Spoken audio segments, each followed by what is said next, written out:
Hey, it's Pete Mundo. Before the podcast starts, could you do us a favor at KCMO? We don't ask you for much outside of supporting our sponsors and advertisers. Could you leave us a 5-star rating and review? Apple, Spotify, wherever you get your podcasts. Helps us a lot. We so appreciate you doing that. When I have these days circled on the calendar, I oftentimes dread the mornings, and I really shouldn't because I've got a little pep in the old step. I'm running on adrenaline, but it is great to be here on KCMO, and that's because last night I had the pleasure and opportunity of emceeing the Kansans for Life annual banquet where they had out Rachel Campos Duffy of Fox and Friends Weekends and Evita Duffy. And Evita Duffy is her daughter, oldest daughter, 9 kids for the Duffys. Of course, Sean Duffy is now the transportation secretary. He was supposed to be there, but of course, then he got this big job. And he can't do stuff like this anymore. So Rachel was there as the keynote. Her daughter, Evita, joined her in Sean's place.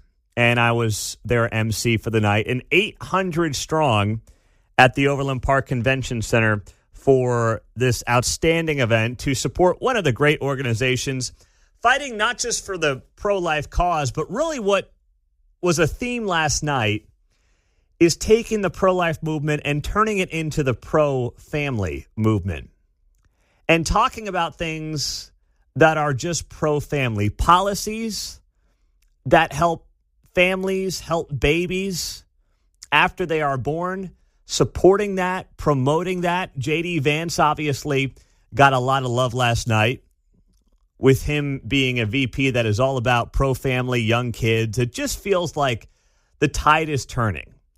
We know the struggles that have happened in the state of Kansas in the wake of Roe getting overturned, the Value Them Both Amendment, and the fallout from that. But it does feel like, gosh, 2.5 years removed from all of it, people are starting to figure out how to fight this battle and do it in a way that is smart, that works, that reframes the conversation.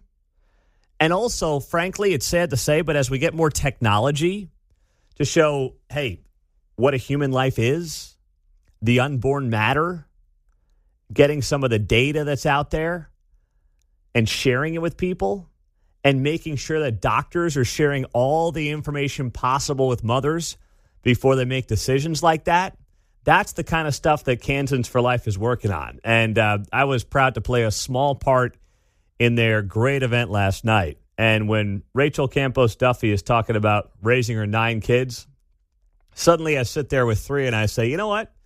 I think Mark and I will stop complaining for the week. We don't have a choice. We have to.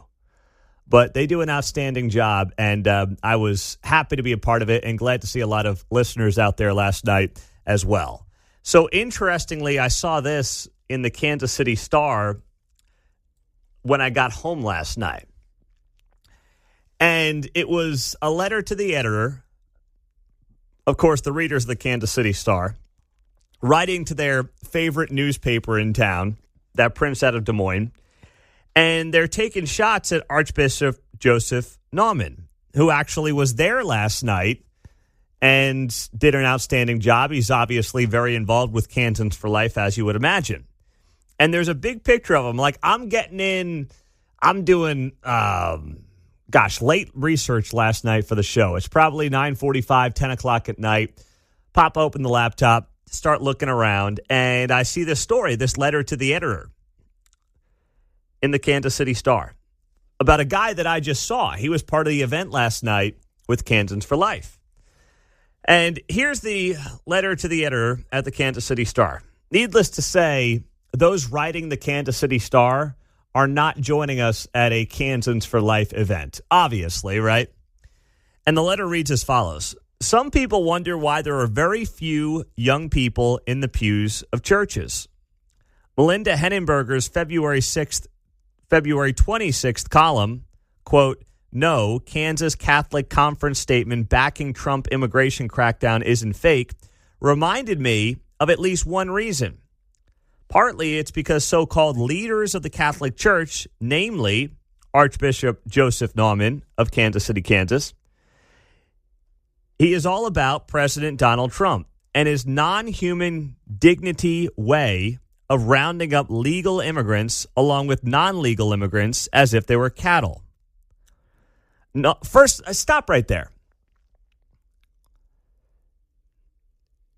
Is Donald Trump rounding up legal immigrants and I'm unaware of it? Like, I don't catch every news story, I admit. I'm not an expert in every news story. I know that might surprise some of you. Talk about a bombshell. But I might have missed the part where Trump was rounding up legal immigrants in Kansas City and around the country. Does the Kansas City Star just publish any letter to the editor because they don't get any? Like, do they not have any standards for their letters to the editor? Because Donald Trump is not rounding up legal immigrants as if they were cattle. Because you know and I know that would be plastered all over the news all day, every day, and I have not seen it because, well, it's not happening. But once again, do not let people like this fool you. And don't let the Kansas City Star fool you. Nauman commends, writes the letter, Trump for addressing this serious national threat. Does he know that Trump just released and pardoned 1,500 felonious American thugs who broke in to the U.S. Capitol?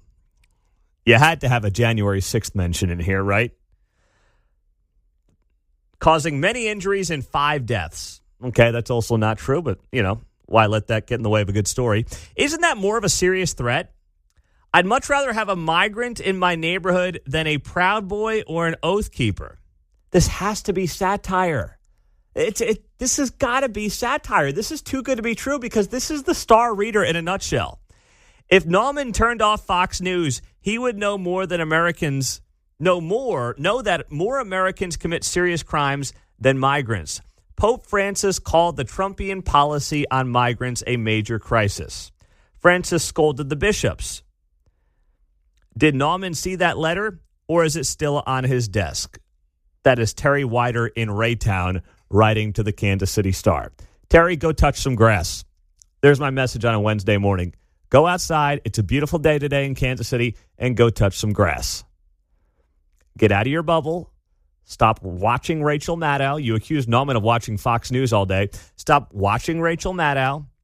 Go touch some grass.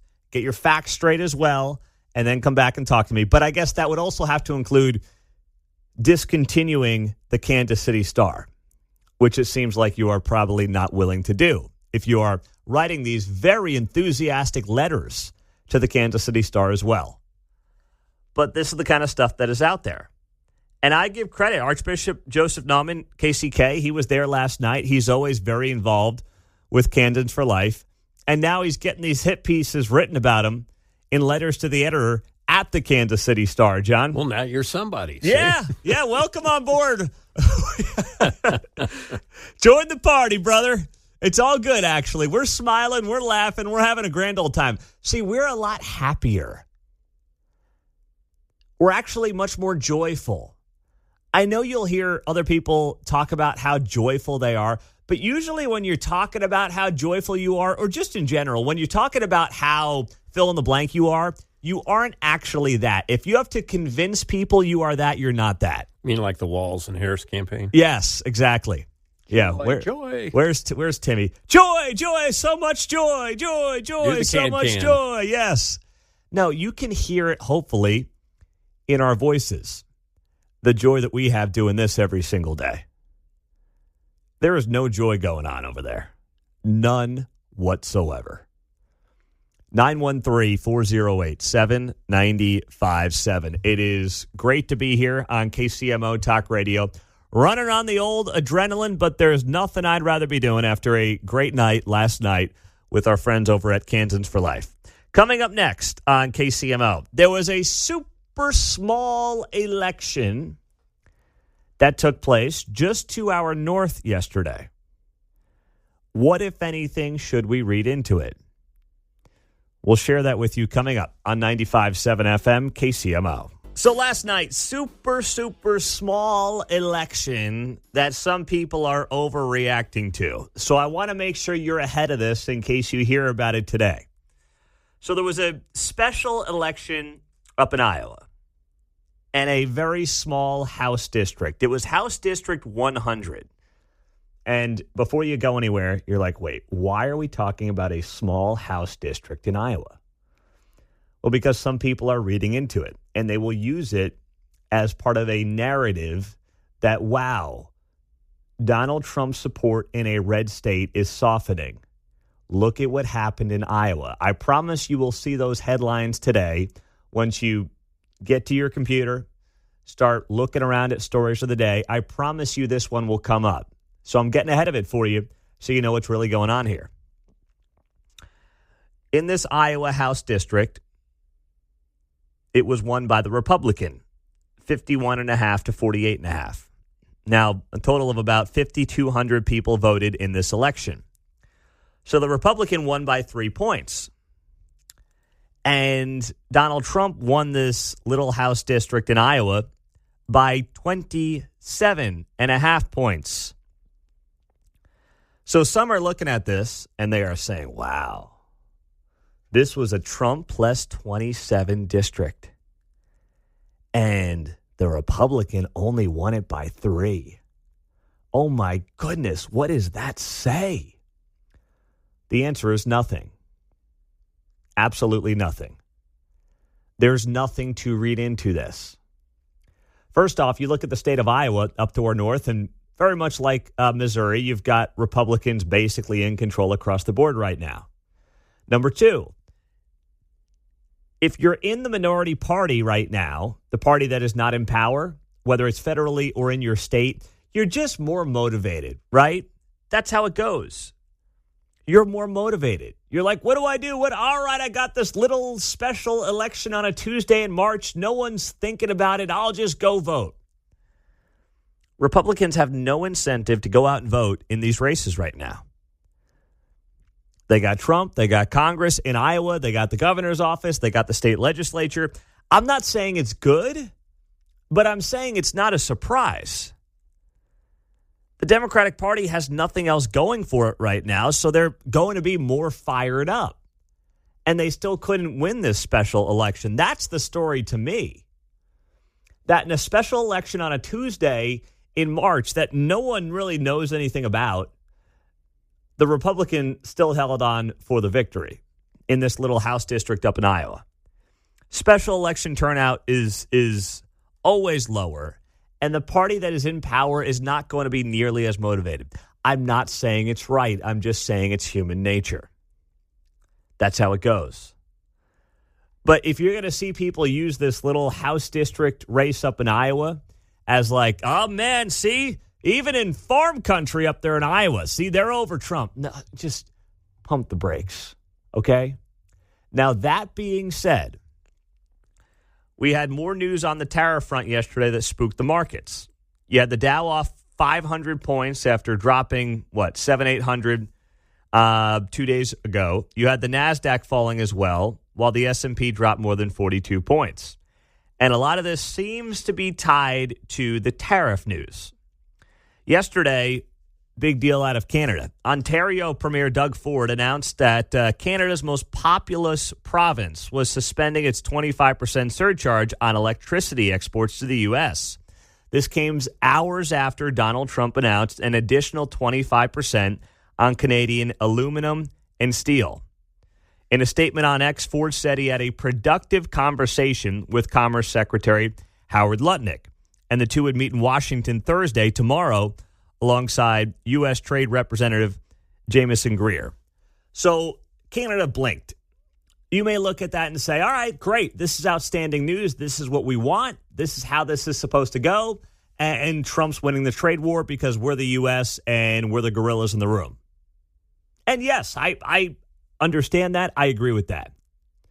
But I do think at some point what would be beneficial to everybody is if Trump actually laid out the long-term plan here and said, you know what, I'm doing this. This is why, and this is how we're going to go about our business.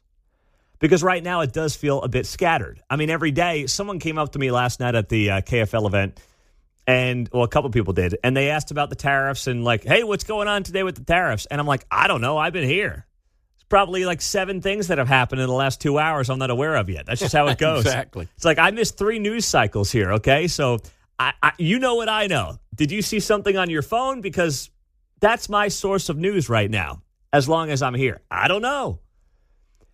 And there doesn't seem to be, while I do think there's somewhat of a plan, from the outside looking in, there doesn't appear to be one. And while I trust the people in charge, I trust Scott Bessent, Treasury Secretary. I trust Howard Lutnick, Commerce Secretary. I trust what Trump has planned. I mean, he told us he was going to do this, and a lot of us voted for it, obviously. So I trust it. But if there's confusion amongst the public, and I do think there is on what the plans are on this front, it's not the worst thing in the world to be a little more transparent about it and lay out that vision for it. I don't know. I think there's a plan here, but I liken it more to the Chiefs and an offensive game plan. You're not going to reveal everything necessarily here. You lose a little bit of bargaining power. I agree. So I see what you're saying there. I do. And I thought that retort may come at some point, whether it was you or a caller. But then I would say, as I said yesterday, it's up to the media to do their job as journalists because things just get, this could cost you $2,000. Hey, we haven't put anything into effect yet. They're not on to the actual things. Now you're asking for too much, John.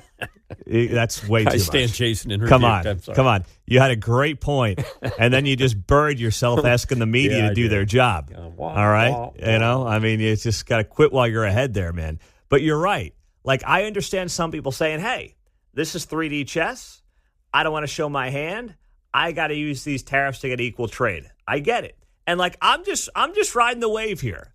I'm not freaking out. I don't think you should freak out. I'm riding the wave. But there will come a point where people will say, okay, I want a little clarity on what the end game is here. I think it seems like Trump just let a whole bunch of balloons go, like one of those big celebrations. And as each one of them pops or gets, you don't know which one's coming up first. Will Canada or Mexico or China respond? And so it's just like being in the batting cage. Yeah. You're just swinging away here, aren't we? I think there's a lot of that going on. I do. And I do think that there is overreaction in the markets to all of it. Because there are really good things that are going to come down the pipeline when it comes to this economy at large. There will be tax cuts. There will be deregulation. All these things that corporations and Wall Street will love.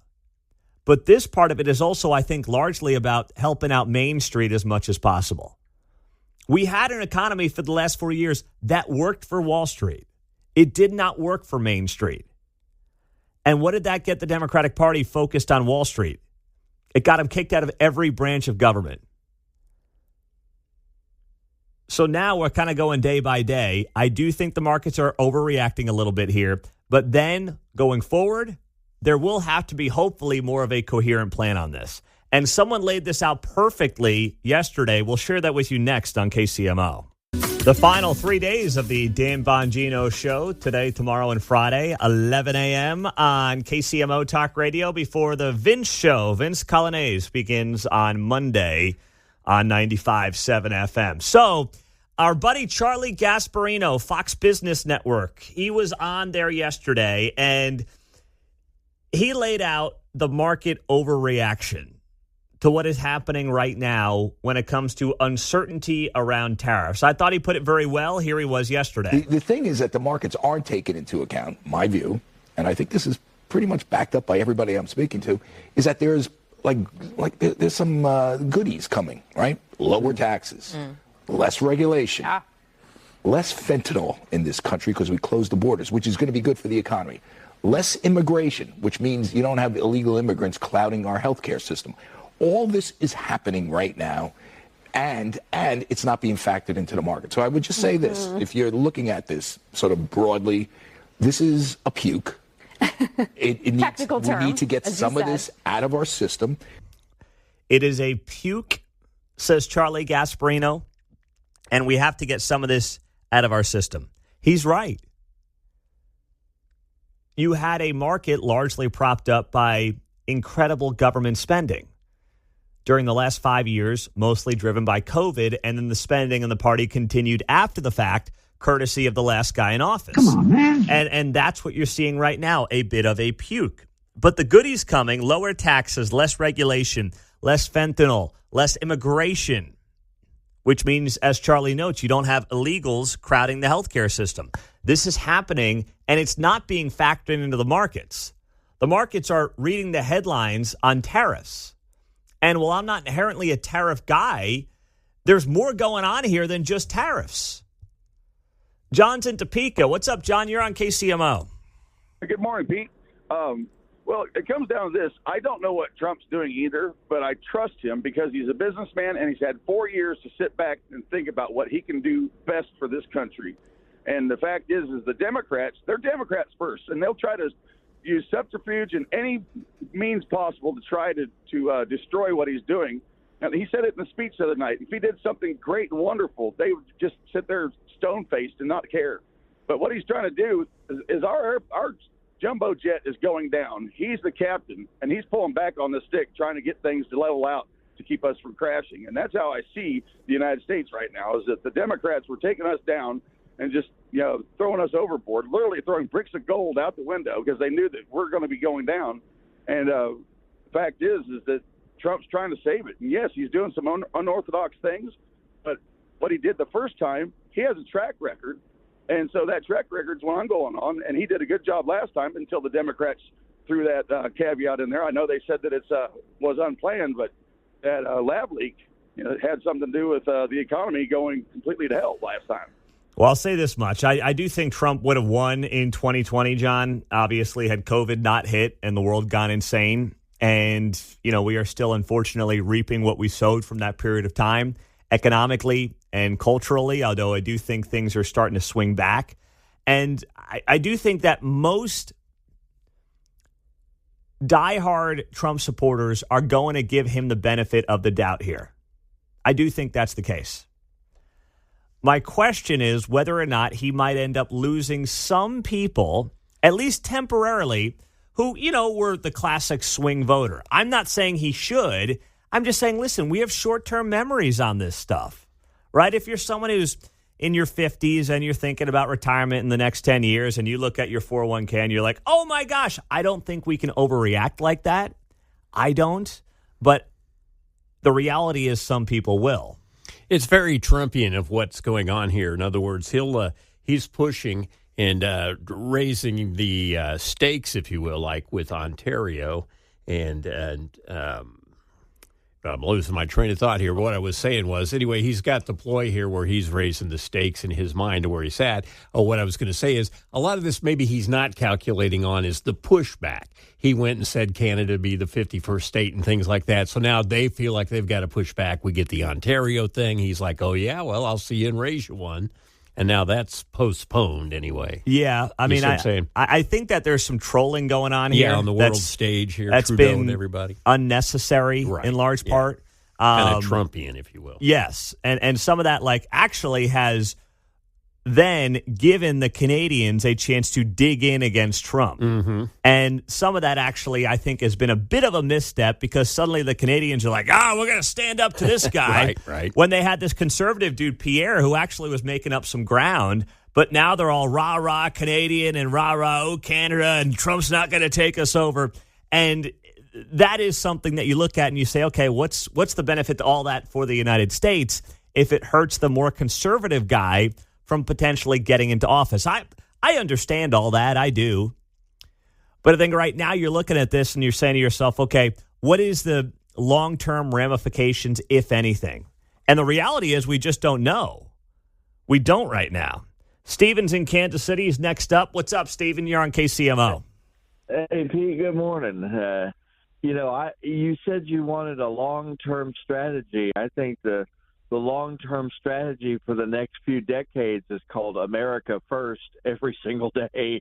And I trust Donald Trump, to go all the way on this. I love being in charge. I love being the one telling other countries, wondering what we're going to do, what's going to happen to them. And we shouldn't don't cater to the whiners, because we could solve cancer and they would still complain. They're going to complain about anything. We need to take charge. We need to take the bull by the horns and tell everyone else what to do. We don't need to be told what to do anymore. We've been told what to do, but for the last 3 or 4 years, and it almost ended in disaster. So I think we'll just be steadfast. Just go go right ahead and don't worry Hey, about any of the opposition. listen, I'm with you, Stephen. You know I'm with you, brother, right? We're side by side here. Sure. But what I will say is it would be ignorant to ignore some of the whining because then you get caught up in your own little bubble. So you've just got to think about I don't mean the diehard Democrats who are sitting there with the little flimsy signs. I mean, some of the people that could swing either way, right? And I mean that politically, of course, not in the bedroom. Doesn't it feel good to be in charge? Doesn't it feel good to see Rosie O'Donnell moving to Ireland? I mean, it does to me. I mean, I don't know about anybody else, but listen. Here's what I would say: the Rosie O'Donnell to Ireland, and trust me, we're gonna have a field day with that this morning. I promise you. I'm just getting warmed up here. Okay. The Rosie O'Donnell to Ireland thing is amazing. I cannot wait to talk about it. Now you're making me all excited. I'm getting a little tingle up my leg there, Stephen. But listen, in the end, that's a sugar high. You're not going to win elections because Rosie left the country. I congratulate her. Finally, a liberal did what they said they were going to do. It took 10 years, but I encourage her. Bring everybody else with you. God bless you, Pete. All right, you too there, Stephen. Have a great day, buddy. That's Oh, man. Yep, Rosie's off to Ireland, in case you missed it. Stephen jumping the gun on one of our 6 at 6 stories coming up on KCMO Talk Radio. It was an explosive moment yesterday out of absolutely nowhere. And trust me, I am not spending my days watching boring congressional hearings that interest about 7 people. It's why we don't get too far into the weeds in what's happening in Topeka or Jeff City. I mean, we tell you what's happening. We report on it. But when things are actually about to happen, that's when we start to focus. Because the reality is, and it's sad to say, I just know this based on what I see in our numbers, what I see when it comes to interest in our region, when it comes to ratings and things like that.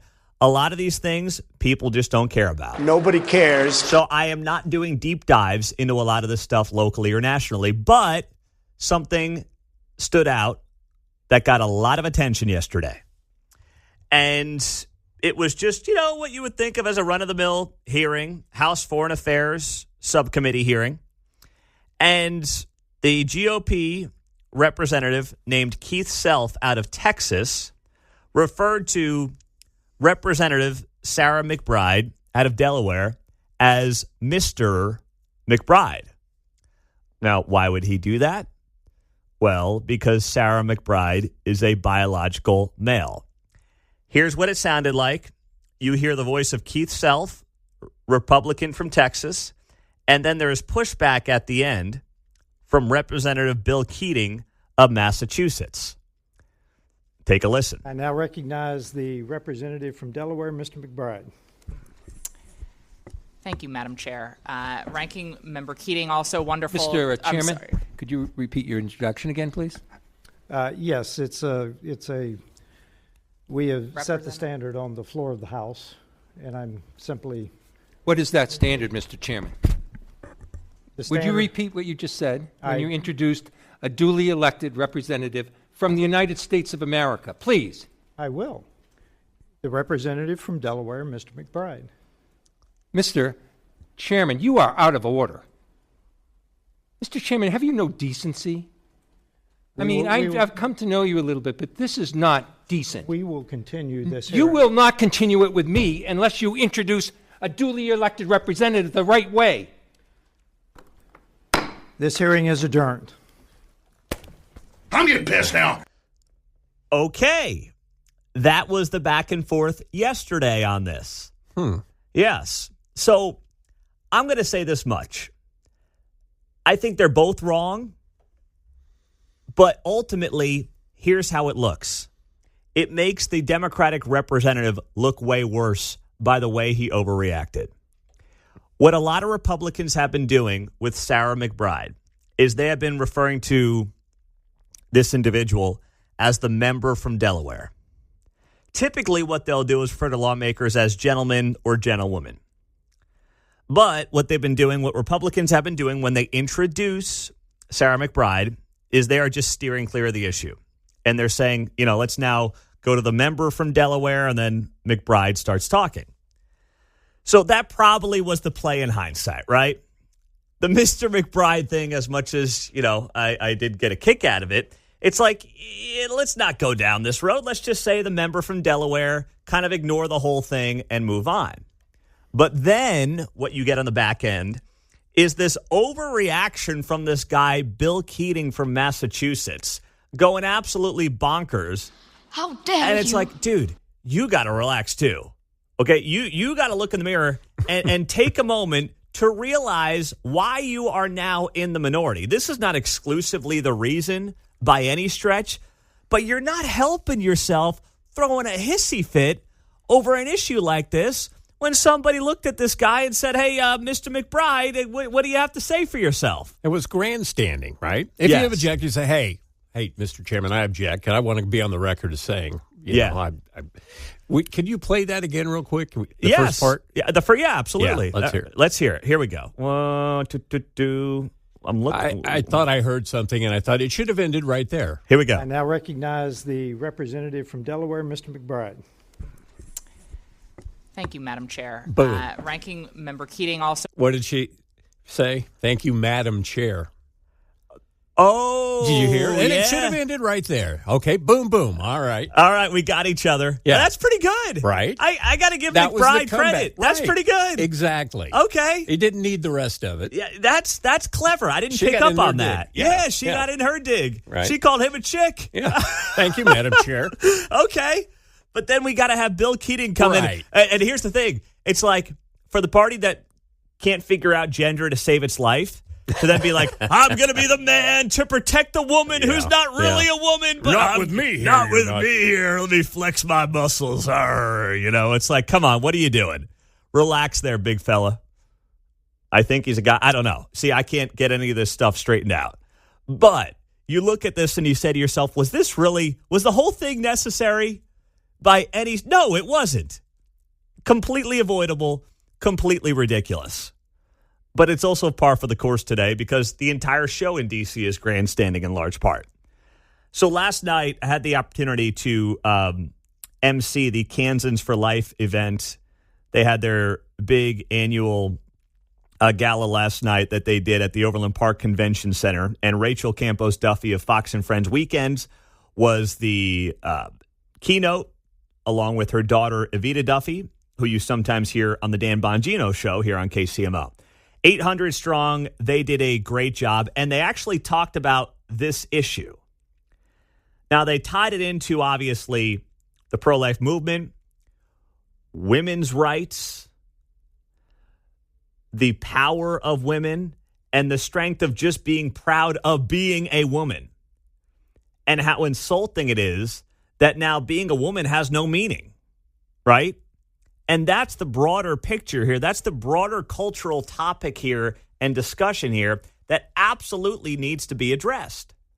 It is insulting to women to say that a guy can show up with his junk and just declare himself one.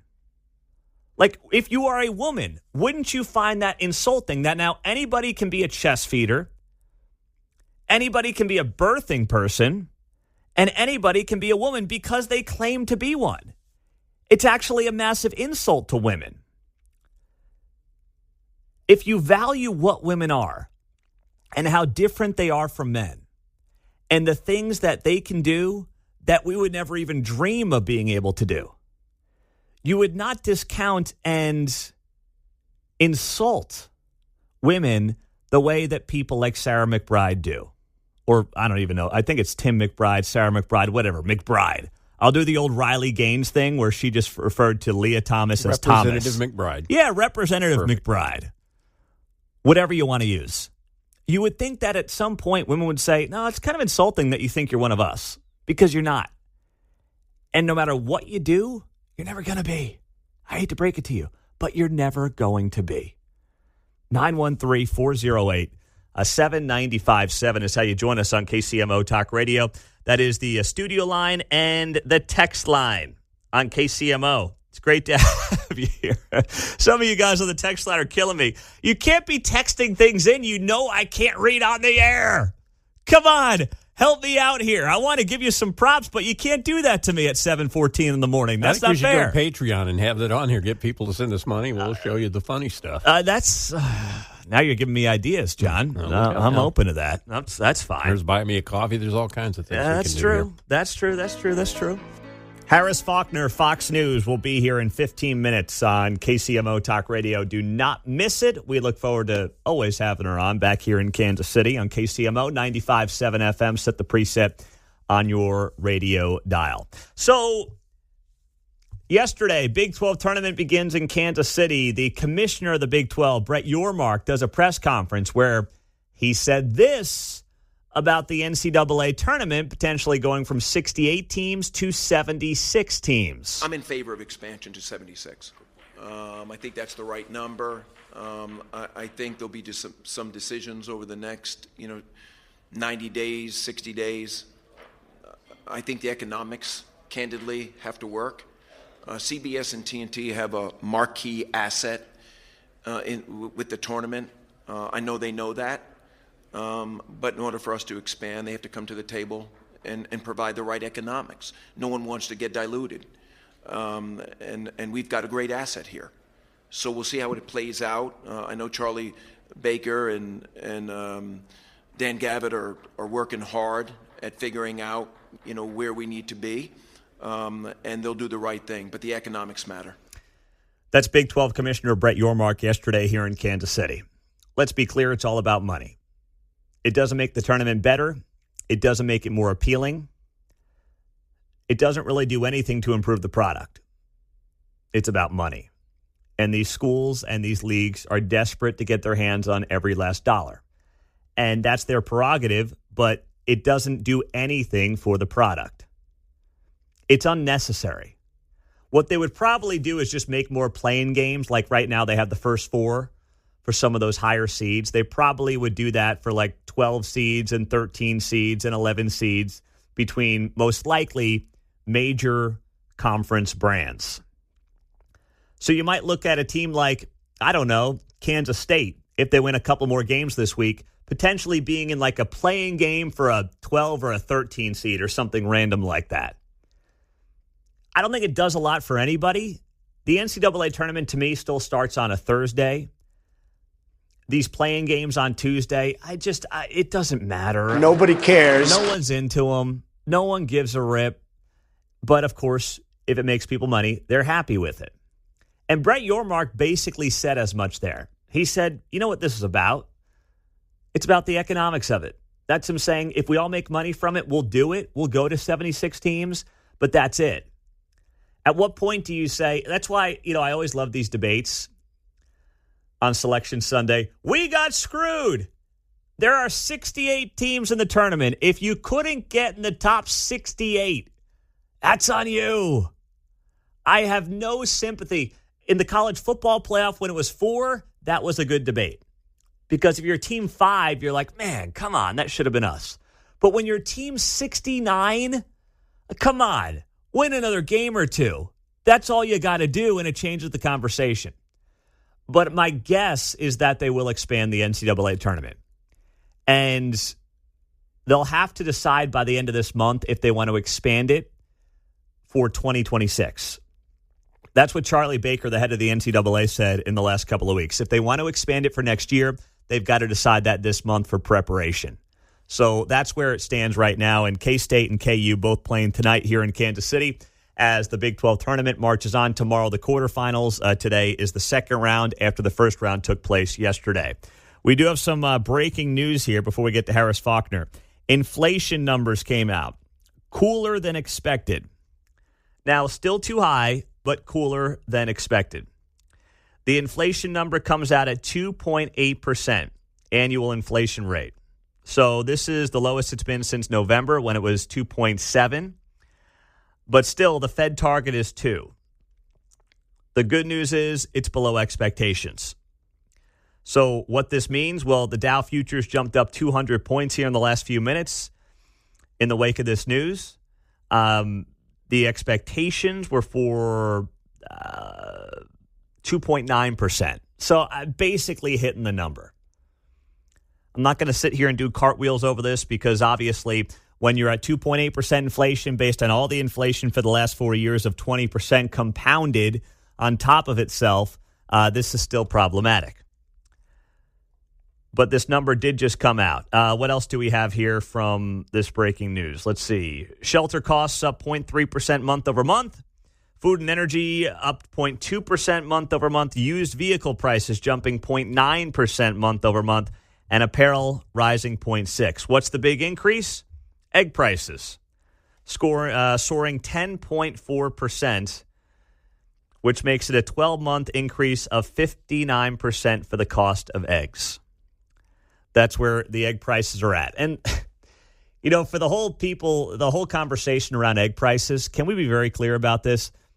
This ain't Trump's fault. This is not Joe Biden's fault. There was a bird flu. And when you got to kill tens of millions of chickens and you decrease the supply of chickens that lay eggs, well, what happens? The price of things go up. If demand does not come down with supply, then the price is going to go up. That's what's happening here. There's no political answer to the price of eggs. You've got to just figure out a way to quickly increase the supply of chickens. That's it. That's the name of the game. That's the only thing that matters here. But Ag Secretary Rollins, she actually addressed this yesterday on eggs and was happy to report that the prices have come down a bit here in the last week or so. We're more focused on how we bring the price of eggs down in the avian bird flu for everyone. A good piece of news we just got in the last day or two is that the average cost of a dozen eggs has now gone down $1.85 since we announced our plan about a week and a half ago on February the 26th. So listen, we're going into Easter season. This is always the highest price for eggs. So yes, it is true that the price of eggs have come down dramatically in the last couple of weeks or so. Dozen eggs were running at about $8 in late February, early March. That number is now down to $5.50. So it's back to where it was at the start of 2025, late 2024. And I'm sharing a chart on that on X at Pete Mundo. You can see it there. Just so you can see it for yourself and you know that I'm not just pulling these numbers out of a hat or pulling them out of somewhere else. You can see them for yourself. They are coming back down. This was never a political thing. I mean, Democrats who totally ignored inflation for 4 years were suddenly all up in arms on the price of eggs. It was so transparent what was going on. And they wanted to magically blame Trump for the price of eggs when they wouldn't take responsibility for the price of anything going up the last 4 years. Or they just said, don't believe your lying eyes. That's what they did. So now these numbers are coming back down. That's a good sign. So what are they going to scream about now? I have no idea, but I'm sure something is next. Oh, my gosh. Treating federal workers like they are a protected class. It continues, and it is so nauseating and out of touch. It doesn't mean that if you're a federal worker, I have it out for you. Anybody should have it out for you. Most of you are trying to just show up every day, work hard, do your jobs, and go home. Right? Most. You don't buy it, John? Debatable. Most. Okay. Well, I'll be generous today. Many. I'll go with many. Many. I'm fine with that. I will give them the benefit of the doubt, at least at this point in time, because I'm just, I'm a nice guy. Such a nice man. I don't know what to say. I'm a nice guy. But my goodness, this is just getting out of control. So Mayor Lucas put up on X here this morning. He said, quote, and break out the violins, please, as well. I enjoyed interviewing an exceptional former federal employee yesterday. As purges of highly qualified, dedicated public servants who just want to help the American people continue. Remember, workers, that we've got your back. We'd love to have you join us at the city. Oh, my gosh. Oh, I know. It's going to be okay. If you can't get the violins, call for the flutes. I'm fine with that. Thank you, Mark. Somewhere my wife is crying if she hears. Every time this song comes on, she just starts crying. It doesn't matter what it is. She's going to be thinking about Leo and starts tearing up. And I don't want that, Mark. But I appreciate the thought there. Well done with the sentiments. You've got to be kidding me with this. Okay? You've got to be kidding me. The notion that everybody who works for the federal government is somehow somebody who just wants to help the American people, spare me that load of crap. Okay? Spare me.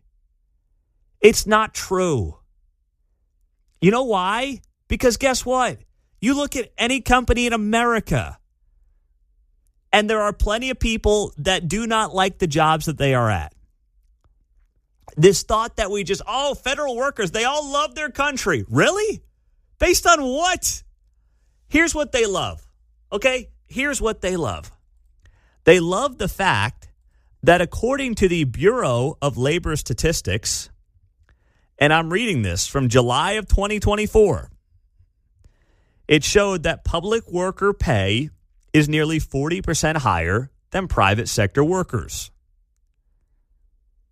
They love the paycheck, and that's okay. But it clearly shows and states that most of these individuals, not all, but many, are making much more in their line of work from the government than they would be with their skill sets in the private sector. Those are the facts from the Bureau of Labor Statistics. That is not my opinion. That is a research data point that I am looking at right here from July 9th of 2024. But it seems like just last week we heard someone say, I could make more money in the private sector.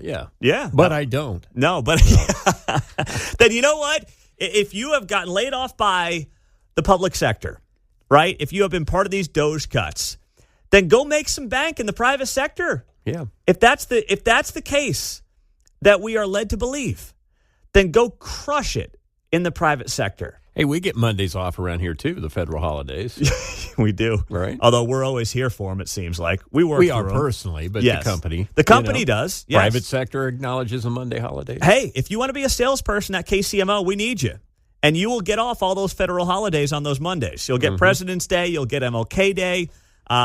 You'll even get Juneteenth now with the company. I mean, trust me, we're going to be here. Although Mark's taken off for Juneteenth again for a second straight year. He's got to celebrate, Got to keep that tradition going. Yep. It's an annual tradition now. Mark takes off for Juneteenth. Radio sales is the original virtual job, I think. Right? Yes. You don't have to be here at the desk 9 to 5 per se. You need to be out there making calls. You do. Freedom. Yes. And now I kind of plug our Cumulus Jobs website because people are listening and they're like, all right, I got to work here. Tell me more. Jobs.cumulusmedia.com. That's jobs.cumulusmedia.com. We fit in a commercial here, a 90-second commercial in the middle of the segment. But we need you. And you get to hear John's one-liners on a regular basis. I got a million of them. You get to hear from Mark and get his parlays on a regular basis. Inside info there. And, I can be a nice guy off the air, too. Just ask me. It's all good. So there are plenty of places you can work if you're that talented.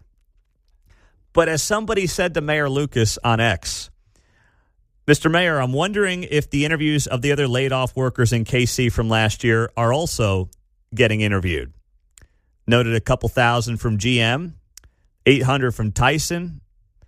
He had 300 at Walmart. I mean, the list can go on and on and on. The people that transfer the Ford vehicles, that whole company's out. Yeah, that's right. That did happen as well. I think it was Jack Cooper, had a name like a person. Yeah, that's right. Don't forget that. So this whole thing is like, please spare me. Spare me. The holier than thou. How could we ever let go of our federal employees? And if they're that great and you got openings at the city, please snatch them up. Have fun with it. 913-408-7957. That's our studio line and our text line on KCMO Talk Radio.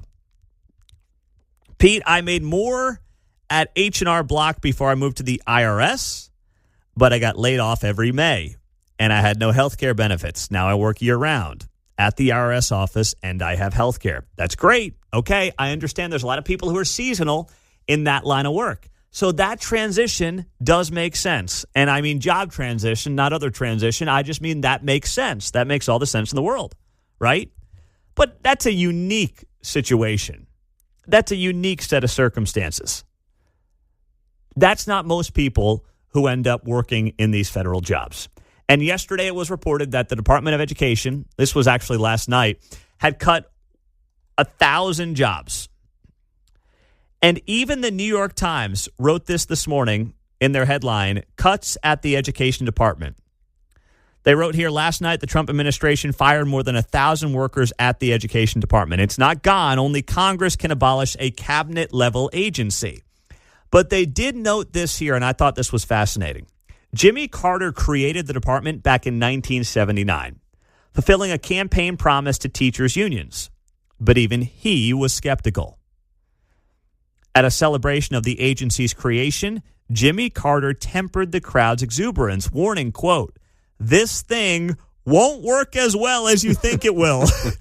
That's Jimmy Carter. Truer words are never said. Exactly. 1979. It sounds like a hostage tape the more I hear that quote. This thing won't work as well as you think it will. But it was a campaign promise to the teachers' unions. Here we are 45 years later, and we are seeing education numbers continue to get worse. Only in the government do you live in a world where you are in charge of something, the product gets significantly worse, and you say, well, not my fault. And by the way, I need more money. Touche.